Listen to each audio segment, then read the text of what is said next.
की आयत मुबारकों की हज़रत यूसुफ़ अला नबीना व अलैहिस्सलातु वस्सलाम द वाक़िदा हिस्सा ज़िक्र शो چې د عزیز مصر بیبي زلیخی د حضرت یوسف علیه السلام د خپل ځان طرف ته د مایله کولو کوشش او پاغي باندې د ناکامۍ نه بعد بیا براه راست یوسف علیه السلام ته د لاس لګولو اراده او یوسف علیه السلام د ګناه هغه مقام او اغازه پر خودل او دروازې طرف ته منډه کول مخې ته عزیز مصر راغی په دې وخت کې د حضرت یوسف علیه السلام په ذات باندې دغه بیبي تهمت ولګو یوسف علیه السلام خپل صفائی ورکړه او یو گواه چې هغه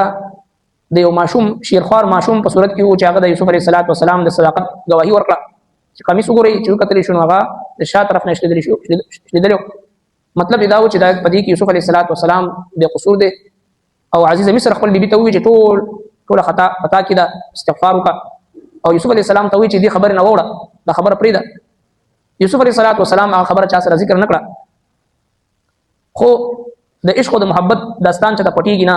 د زلیخی هغه خبره رفته د خار هغه زنانو ته ورسېده چې کوم د عمراو او د مالدارو لونه وي د هغې بیبیانې وي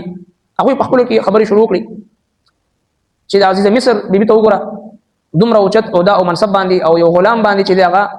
فدا کېږي او په هغې باندې عاشقه کېږي او ځان پې شرموي دا چې میګویانې چې کله د زلیخی غوږ ته راورسېدې حضرات مفسرین کرامو لیکلي چې دا هم دوی د مکر او د فریب دپاره دوی دا خبرې کولې نو زلیخی یو محفل مقرر کو چې په هغې کې داسې د ډډې لګولې دپاره یو مجالس ټولې زنانه دغه د عمراو د مالدارو هغه بیبیانې لونه دی راوغوښتل او چاپېره د هغې نه کېنو د خوراک دپاره مختلف قسمه میوې ورته کېښودو او لاس کې وله چاړې ورکړي او یوسف علیه السلام یې مخې ته راویستو نو چې هغوی د یوسف علیه السلام هغه حسن و جمال ته وکتو څنګه چې مخکې موږ ذکر کړو چې نبي علیه السلام د معراج په شپه په څلورم اسمان باندې یوسف علیه السلام سره ملاقات وشو پیغمبر علیه السلام مبارک چې وکتو نو فرمایي چې د الله رب العالمین د طرف نه چې څومره حسن دی نیم حسن په ټول انسانیت باندې تقسیم کړی شو او نیم حسن یوسف علیه السلام ته ورکړی شو دغه بیبیانو چې کله وکتو د زنانو نو د یوسف علیه السلام هغه حسن و جمال نه دونه متاثره شو چې هغه میوې کټ کولو په ځای باندې خپل ځان نه لاسونه پرې کټ ګوتې کټې کړې وینې شوې لاسونه زخمیان شو بعض مفسرین کرامو دا هم لیکلی دی چې دوی اگر چې د دوی مقصد دا و چې هر یو دا کوشش کوو چې ځان لاس زخمي کوو چې یوسف علیه السلام ما ته نږدې راشي او زما دا زخم باندې پټۍ کېږي او ما طرف ته متوجه شي او زما خدمت وکړي به هر حال چې کله دوی داسې مدهوشه شو او یوسف علیه السلام د حسن و جمال له کتلو نه بعد زلیخی ورته ووایي چې دا هغه نوجوان دی چې د چا محبت زه بېچینه کړی یم او ما دې ډېر په نرمۍ پوه کړو چې زما خبره ومنه او دوی ونه منلو نو دا ټولې ښځې هم زلیخی سره همدردي شوي چې واقعي په کار خو دا ده چې دا ستا غلام دی چې ستا خبره ومني یوسف علیه السلام ته وایي چې ګوره دا ستا اکا ده په کار چې د خبره ومني او که او د نه منلو نو یقینا زلیخی وایي چې دا به جیل ته ځي دلته به سزا کېږي او دوی به ذلیله وي دته څه علم و چې دا عزت او ذلت دا د الله تبارک وتعالی په لاس کې دی فرمایي وقال نسوة او وی ویل ښځو فی المدینة په ښار کې امرأة العزیز د عزیز مصر ښځه ترابد غولول غواړي فتاها خپل غلام عن نفسه د نفس د حفاظتنا قد شغفها چې راخکل کړي دا حب خپل محبت کې انا لنراها بشک مو ګورو دا فی ضلال مبین په ښکاره ګمراهي فلما سمعت بیا هر کله چې واورېدو دي زلیخی د دوی خبرې بمکرهن د فریب خبرې د دوی ارسلت الیهن نو دی قاصد ولګلو د دوی طرف ته واعتدت لهن او تیار کړو دوی لپاره متکئا یو مجلس د ضیافت د ملمستیا واتت او ورکړي هر یو ته واتت او ورکړي کل واحد هر یو ته واحده هر یو ته منهن دا غوینا سکینا چاړه وقالت او دی ویل یوسف علیه السلام ته اخرج علیهن روزه په دوی باندې فلما راینه بیا هر کله چې هغوی ښځو ولیدو دي اکبرناه نو حیران شوي وقطعنا ایدیهن او دوی پرې کړل لاسونه خپل وقلنا وی ویل حاش لله پناه د الله ما هذا بشرا نه دا انسان نه دی ان هذا نه دا الا ملک کریم مگر فرشتہ معززه یوسف علیه السلام ته چې کله دوی وکتو نو د الله جل شانه په ذات مې قسم وي دا خو انسان نه دی دا خو ډېر عزتمن فرشتہ معلومیږي دومره حد پورې حیران شو ځان نه ګوتې پرې کړي او دا چېرته تفاسیرو کې نشته چې دوی مسلمانان شوي دي د یوسف علیه السلام په کتو سره د حسن نه دونه متاثر شوي چې لاسونه ځان نه پرې کړو او د ایمان ذکر نشته دی الله رب کائنات زموږ او ستاسو خوږ پیغمبر ته داسې حسن و جمال ورکړی چې دا حسن ته چا کتل دي نو اول ایمان وروړي دي او بیا ځان نه سرونه پرې کړی دي ځانونه قربان کړی دي د نبی صلی الله علیه وسلم یو صحبت یافته یو تربیت یافته شاګرد حضرت سیدنا عمر فاروق رضی الله تعالی عنہ حسن و جمال موږ تاسو ګورو د غیر مسلم یو بادشاہ د تجسس لپاره چې د څنګه په ټوله دنیا باندې لګیا دي ورځ تر ورځې 22 لاک مربع میل ته اسلامي خلافت ورسو د سره کم داسې کمال دی نو خپل یو قاصد راولګلو د تجسس لپاره د جاسوسۍ لپاره چې ورشه وګوره چې دې کې کم داسې کمال چې ورځ تر ورځې د قیصر او کسرا هغه تاج او تخت د عمر فاروق د خپل خوري وګرځیدو د دې وجه څه معلومات وکړه هغه جاسوس راغی مدینه منورې ته او الته تاسو کوي چې اين سيدكم تاسو سردار چرته دي صحابه کرام وته چې زموږ سردار نه بل امیرنا زموږ امیر وي و امیر هم کم ځکه دي ورشه د مسجد نبوي تعمیر نو کې لګیا دي الته کې چې کوم مخکته د بنیادونو خوره او باسي هغه زموږ امیر المؤمنین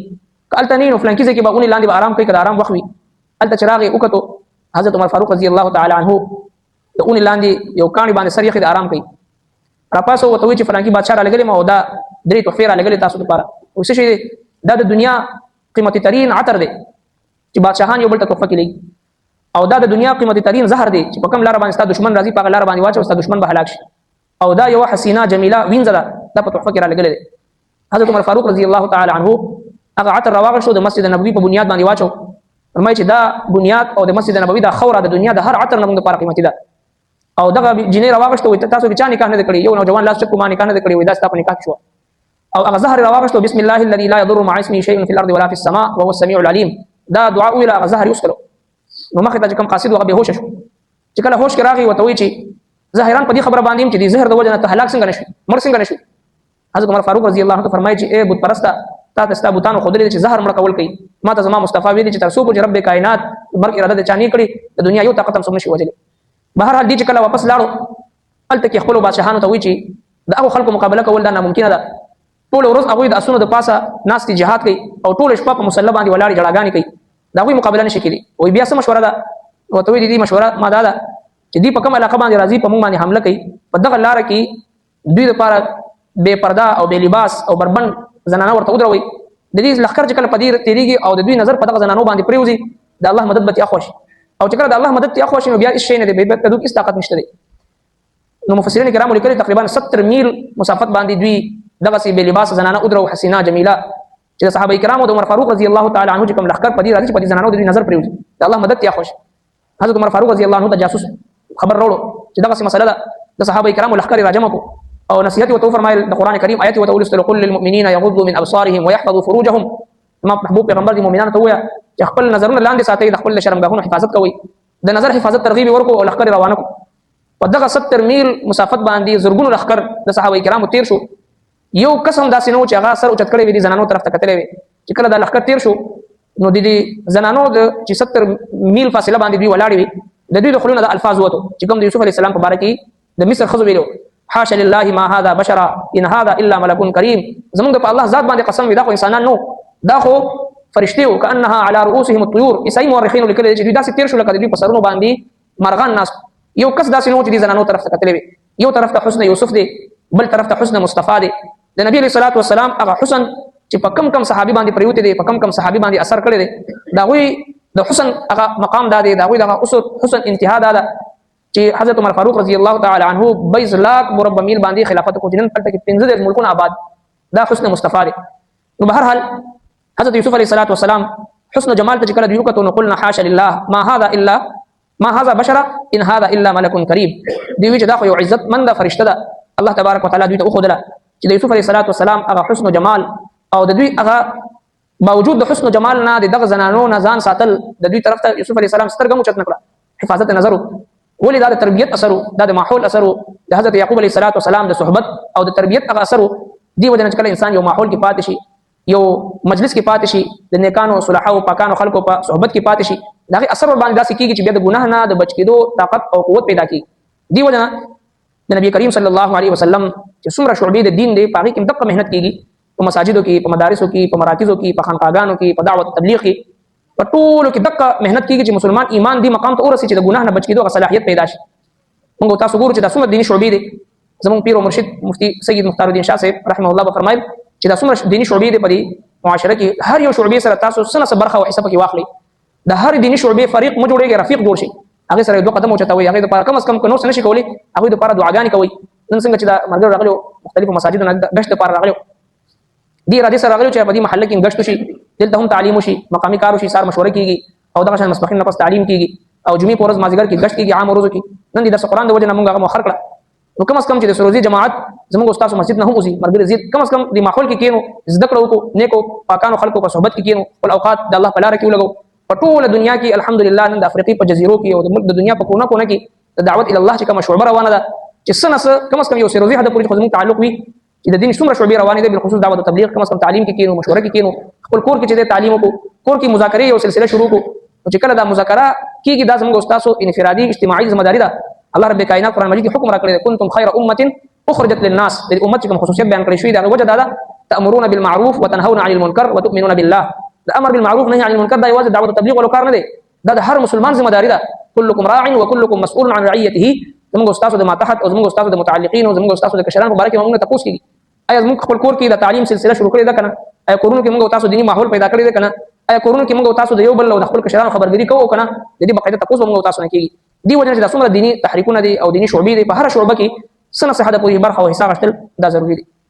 ترجمه ته وقال نسوه او وی الخذو في المدينه بخار کی امراه العزيز چې د عزیز مصر خزا تراود ولول غواړي فتاها خپل غلام عن نفسه د نفس د حفاظتنا قد شغفها حبا چراغل کړي دا خپل محبت کی ان لنراها بشک منغور فی ضلال مبین فخر گمراهی کی فلما سمعت بها کلچ واورد دی بمکرهن د دوی د فریب خبري ارسلت الیهن نو دی قاصد ولګول دوی طرف ته واعتدت لهن او تیار کړ دوی لپاره متکئن یو مجلس د ضیافت واتت او ورکل لكل واحده هر یو ایتا منهن داغوینا سکینا چاړه وقالت او دی ویل یوسف علی السلام ته اخرج علیهن تروز په دوی پولاندی فلما راینه بهر کله چې خذ اولد دی اکبرنه نو حیران شولي وقطعنا ايديهن نو دوی پریک الله سن خپل وقلنا او ویل حاش لله فنادى الله ما هذا بشرا ندى انسان ان هذا ندى مگر الا ملك كريم مگر فرشتہ معززہ ربنا تقبل منا انك انت السميع العليم وتب علينا انك انت التواب الرحيم صلى الله تعالى على خير خلقه محمد واله واصحابه اجمعين